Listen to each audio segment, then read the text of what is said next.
What's up, everyone, and welcome to this preview of the Saturday slate for February 1st, 2020. We got 9 games here, so we're going to try to move along as quickly as possible so I can give you guys a high overview of the slate, maybe give you guys an idea of what games to target, some different players and stuff like that. So then when it comes time before crunch time, you guys can dig a little deeper, find out about injuries, all that good stuff. So we're going to go game by game as usual. I always put it on the util tab and go game by game just to get an idea of who's in, who's out in the current game and get a better idea of who might have higher usage, who might have more minutes, all that kind of good stuff. So the first thing I'm noticing here for New York is that Elfrid Payton is out. Looks like he was suspended in the game. I didn't watch anything. I haven't watched the Knicks all year, so I didn't really know like what was going on there necessarily. Actually, that's not true. I did watch one game. So with him out and with RJ Barrett out, they're going to need some guys along the perimeter to shoot the ball a little bit more. Could mean more usage for someone like Marcus Morris. Obviously, Julius Randle, is going to have pretty high usage regardless. However, this is a good, I would say, above average Indiana team defensively. If we look down the line, let's look at New York alone so we can get an idea of who they might be playing at the point guard position. Ntilikina is questionable. DSJ, Trier, Kadeem Allen. I mean, I don't really know who they're going to be playing at point guard here. I'm assuming it's going to be Ntilikina. And then Dennis Smith Jr. getting some of the backup minutes, but keep an eye out for that. I don't necessarily always love these really cheap New York guards, especially if they're really chalky. It can be kind of gross. And I do expect pretty high ownership on one or two of them, depending on who people think are going to play in that game. So like I said, I would probably be more interested in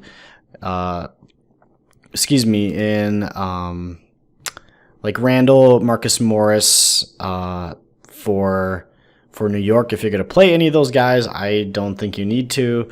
Sabonis is at 9.5 is starting to get a little bit spendy, especially with Victor Oladipo is back in the mix. He played a total of 21 minutes for Chicago. Apparently he was on a minutes cap and then came back in towards the end of the game and ended up beating Chicago in a pretty ugly game. So he's back in the mix, which means usage for Sabonis should decrease. He shouldn't have as many shot attempts.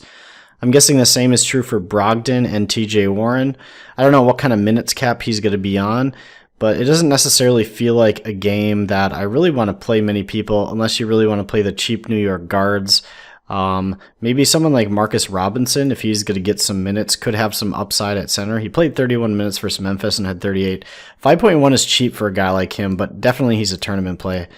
Most of my picks are always tournaments, so just keep that in mind too, guys. I'm looking for guys with volatility and upside and potential low ownership, so not too much else from this game. I think TJ Warren actually could still be in a good spot, but my big concern over Indiana guys is with Oladipo back in the mix, what are their rotations and the minutes going to be like? So let's move on to the next game. We got Miami Orlando. Miami's been a very highly volatile team this year. At times they can score 130, at times they can score like 90. So they're kind of all over the map. So sometimes they tend to be a good team to target. But Orlando has been a slow-pace, strong defensive team this year, so it might not be a great spot for Miami players. And that's kind of how I feel in general about this game. Fournier questionable, John Isaac is still out, Kendrick Nunn questionable. Let's look at these Q tags and see. He's got back pain, so keep an eye on Fournier. Nunn is, let's see, he's dealing with an Achilles issue. In general, when somebody has an issue like that with an Achilles, for me, that's just a stay away. So Dragic could pick up more minutes at the point guard position. Let's see. DJ Augustine, Winslow's out. So basically, who's running the point here for Orlando? Maybe, I guess, Markelle Fultz. And then being backed up by Michael Carter-Williams, who's absolutely terrible. So I wouldn't play either of those guys necessarily. I don't know that I really like this game very much at all. I guess, you know, Jimmy Butler's always in play when he's like under 8K. Like he can go off for 50 any given game.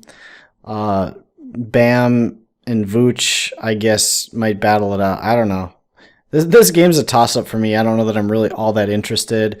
Maybe someone like Aaron Gordon at 5.9 if Fournier's out. Maybe he takes a higher volume of shots, has a big game. So Gordon could be a good tournament play. And that's about it. I'm not too interested in too many other guys. Dion Waiters sometimes chucks up and makes a bunch of threes. So keep an eye out there if he is expected to get some additional minutes. But that's about it from that game. Let's move on. Brooklyn, Washington. Both these teams are playing tonight because I'm recording this on January 31st as we speak. Correction, Washington's not playing, but Brooklyn is. They're playing... Brooklyn's playing Chicago tonight. So... let's look down the line here. Kyrie, I think he's having himself a decent game versus Chicago. Dinwiddie has 7-4, Jared Allen 6-4, Bertans 5-7. Thomas Bryant's price really kind of hasn't gone up enough, I don't believe. He was a mid 6K, almost 7K guy earlier in the year. Since coming back from injury, he had 32 minutes against Milwaukee and had 44. And only 23 minutes needed versus Charlotte. He had 33.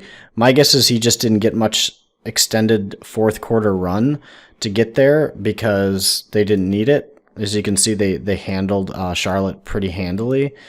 So I think Bryant is firmly in play. Usually any teams that go versus Washington, because Washington does play at such a high pace and scores a lot of points, they try to match them point-wise because they're shooting so early in the shot clock that usually it's a good spot for most players. So I think, you know, this is a very stackable game potentially. Kind of a pick who you want, honestly. I don't have too much more to say because I don't think too many more. Wagner and McRae have been out for a while, so the guys playing for Washington have been set. I think Isaiah Thomas had a pretty solid shooting performance the other night against Charlotte. I mean, nothing special there. Jan Mahinmi, he must have gotten minutes. So he played 22 minutes for Charlotte, and then Bryant played, 26 or 22. So I'm guessing those guys are mostly splitting all the minutes at center. There might have been someone like... who might have gotten just some random minutes at the end. Maybe Pasechnik's got like 5 minutes. So he got 9 minutes. No, that was versus Milwaukee. I don't know. Just kind of thinking about minutes at the center position for Washington because that's kind of interesting. But more or less, I think they're probably going to want to play Bryant as much as possible. So he should be in a decent spot. I don't know if it's great, but it should be pretty solid. And yeah, I think Kyrie's definitely in play at 9-1, like very, very much in play at 9-1, even though he's on a back-to-back. Like he could have legit like mid-60s here. And then you could, you know, maybe throw... Joe Harris's price is getting pretty cheap at 4-4. He hasn't been doing too much lately, but once it gets down to 4-4, that starts to be pretty interesting. And LeVert at 4.2 is way too cheap. The weird thing is here is he's come back off of injury. He's been playing low 20s minutes. I could theoretically see a game where he just gets a bump up. So I think LeVert is an awesome tournament play here. Potentially DeAndre Jordan too. A lot of these guys are in play versus Washington. So let's move on to the Cleveland Golden State game. Honestly, this is going to be super ugly. Both of these teams are pretty bad. Golden State just got handled by Boston the other night. I mean, just handled. They looked pretty bad. D'Angelo Russell he was just missing shots. He still put up 38 fantasy points. He went 7 for 17, so didn't get up the volume of shots that he normally did and only played 28 minutes and yet still put up 38 fantasy points. So he definitely has big upside in any given matchup in Cleveland. I don't think they can really defend him. Their perimeter defense with Sexton and Garland is pretty poor, so this could be a really good spot for D'Angelo Russell. Kevin Love at 6'9". I don't know what his minutes are like right now. He kind of varies. He played some mid-20s, but then he played 33 versus Toronto. I guess it depends if the game is close. They kind of got blown up by New Orleans, and they handled Detroit. a bit. So I don't really know what his minutes are like. But at 6'9", I think he's viable in tournaments. He definitely has big upside at that price. So this could be a potential play here. Garland and Sexton are kind of meh. They don't have too much upside at those prices, but they are still viable. Draymond Green is just not much of an offensive player, and without a supporting cast around him that can create and get opportunities for him to get into the fast break and score some of the ways that he's capable on offense, he can't really create on his own too well. So he's not, for me, a great tournament play at this point in time. It's just because it's not working out for him there. Let's just say that. Alec Burks definitely in playing tournaments. Damian Lee was really kind of looking pretty rough the other night, but he did play 32 minutes, so he's going to get a decent volume of minutes, and at 5K against a bad Cleveland team, he's in play. Doesn't look like I see too many O's or Q's that are all that interesting, so Steph Curry I think is close to, okay, they're targeting March 1st, so he's still a month out, but keep an eye on Steph Curry coming back next month. Other than that, I think my favorite plays from this game for Golden State are D'Angelo Russell, Damian Lee, and Alec Burks. And then for Cleveland, it would basically be just Kevin Love, and then I guess potentially maybe like Kevin Porter Jr. Not really sure what kind of minutes he's getting. He got 26 and 29 last 2 games, so I think at that price, he's very volatile, though. He's only really a tournament play. He can show up and score 5 fantasy points. So, all right, so now moving along, we got Philly-Boston starting at 7:30. Interesting, Philly really kind of played a wild game the other night versus Atlanta. What was the final score of that game? 117-127. So they lost to Atlanta. They've been kind of struggling this year, honestly, and struggling defensively, which is weird. Embiid in a game where you thought he could dominate really didn't do a whole lot. 21 points against Atlanta. You would think he's capable of a lot more, especially with Al Horford being out. It looks like Al Horford might be back, and it looks like they're saying he's probable. I don't know. This game could go a lot of different ways. Looks like Josh Richardson is still out. Enes Kanter being questionable, meaning he might actually come back and play. Grant Williams has been playing, and Daniel Tice has been playing a lot of minutes. So not really sure what's going to happen there. But this is the type of game where... So Boston, here's an interesting thing about this game. Philly has actually already won the series on the year, which is kind of significant mainly because playoff implications. If you're tied with a team or something like that, it matters what your home or what your record was versus that team during the season. So there's not as much incentive for them to win as it is for Boston in Boston. And I would say right now, of the two teams, Boston is clicking a little bit more. They seem to have better chemistry going on right now. So who knows? I don't know that I love a lot of the plays from this game. But everyone seems priced appropriately is what I'm probably saying in this matchup and everything.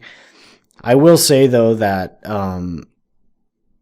Embiid, I mean, he definitely can have the most upside potential, but I don't really know what's going on with him.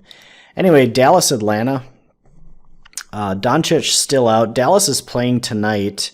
If you had Jalen Brunson, I'm sorry. The play was actually JJ Barea, but you never know on those things.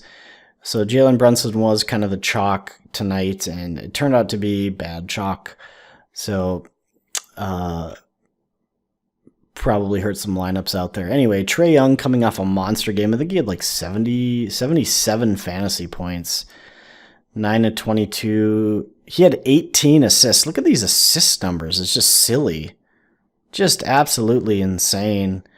I mean, you can ride that wave if you want with Trae Young. I don't think there's any reason why, just with the numbers he's put up, that you can't. Dallas, though, looks like, defensively is a slightly better team than most. But Trae Young's the kind of guy who can create in any given matchup, so there's that. You have John Collins in the middle, Porzingis. With Doncic out, I think Porzingis is in a really good spot. I don't know what kind of numbers he's putting up tonight, but this should be a really good spot for Porzingis. I don't mind Hardaway. Hoarder's okay, I guess. Brunson at 5'3". This price jumped up a lot. He's very popular tonight. I don't think I'll have much of him at 5'3". I don't even know how many minutes he's playing tonight. It could be interesting. Maybe he's actually not playing as many minutes tonight because they're rotating in like Seth Curry, DeLon Wright, JJ Barea. So I'm not really sure what the minutes are going to be on these guards for Dallas, so keep an eye out for that. Look at what they did last night and then make an assumption as to what they might do tonight based on whatever kind of information you can grab out there. Other than that, I don't know that I'm too crazy about many of these other plays. Looks like Alex Len is still out, so yeah, I'm not really sure. So there's a few Q tags and stuff, so maybe keep your eye out on this game. But this is kind of a big Trae Young Porzingis game, I would assume. They're going to be the two guys who have the highest usage and output and everything in this game for those two teams. Moving along to Charlotte, San Antonio. Should be a pretty good spot for San Antonio to pick up another win and solidify their chances of getting into the playoffs. It's in San Antonio as well. You got DeMar DeRozan up top at 8.7. Devonte Graham at 7.6. I was pretty big on Graham and Rozier the other night, and they kind of let me down versus Washington. Graham shot 4 for 13. That's just not going to cut it in fantasy if you're shooting 4 for 13. He still did get out 8 assists, but I just expected more from him. He just kind of disappointed, and you have bad shooting nights. Terry Rozier put up 37.75, 8 of 21 for the field. So not too terrible. He took a higher volume of shots there. But with Graham having, consecutive bad games, like just kind of, playing poorly, at some point he's going to bounce back. He's a guy who can definitely have 50-plus point upside. So, I might keep going back to the well there with Devonte Graham. There's no reason why he shouldn't be taking a higher volume of shots than Terry Rozier, but I guess it's more that Devonte Graham's being the main ball handler, Terry Rozier playing shooting guard, so that could be part of the reason why. We have Pirtle at 5.6 in the middle. Aldridge might be back, though, so that makes Pirtle not really viable at all. I don't really know that I like a whole lot of the other plays looking down the line here. This is pretty disappointing. I was actually pretty big on PJ Washington the other night versus the Wizards, and apparently he picked up an ankle sprain during the loss. He had 15 points, 1 rebound, 1 assist, and 1 steal in 23 minutes, and then he sprained his ankle. So if he's not going to play, definitely Marvin Williams is in play. He's only 3.4. He's not really an offensive powerhouse, but he can definitely pick up a lot of peripherals, rebounds, potentially a block or two, stuff like that. So I would definitely like Marvin Williams at 3.4 if PJ Washington is out. And Derek White, Rudy Gay. San Antonio minutes are always a little bit hard to predict, and especially with LaMarcus Aldridge potentially coming back, you're going to want to keep an eye on some news there to see who you might want to play. But in general, both of these teams rotate a lot of guys through that play like mid to upper 20s minutes or like mid 20s minutes. So there's not a lot of high volume, high minute guys on either of these teams. So a game like this, I tend to think there's maybe a few filler pieces for your lineup is how I would assess that basically. Sacramento, LA is playing tonight. I don't think Sacramento is. So LA is on a back-to-back. LeBron James, Anthony Davis up top, De'Aaron Fox at 8K. It appears as though Marvin Bagley is still out. Buddy Hield at 6'4". LA is just such a good defensive team. It's hard for me to want to play any Sacramento guys. It also makes me think this might not be a very high-scoring game because Sacramento plays at a pretty slow pace themselves. So I'm not really, honestly, all that interested in this game as a whole. Unless I were to see some O-tags that were more concerning. Obviously, with Bagley and Holmes out, Dedmon picks up more minutes, but this is not a great spot. And at 4.9, it starts to not look as good. It doesn't have much upside at that price tag. You want him right around 4K in a good matchup.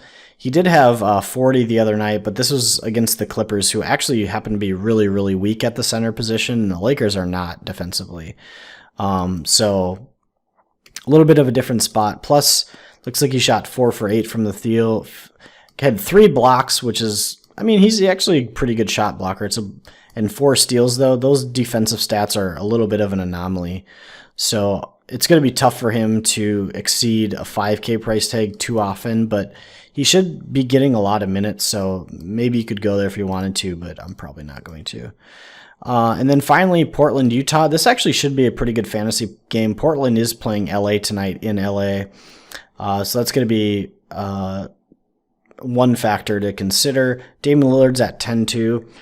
Man, on a back-to-back with all the stuff that's been going on, apparently he was pretty good friends with Kobe. There's going to be kind of some emotional things going on there. He's been putting up crazy huge numbers recently, just crazy huge in the last 4 games. Insane volume of shots. He came a little bit back down to earth versus Houston, but he's still playing insane minutes. 45, 40, those minutes are insane. So I don't know if on a back-to-back he's going to be able to, after all these minutes and all this stuff, be able to perform quite at that level again. I mean, it's kind of crazy.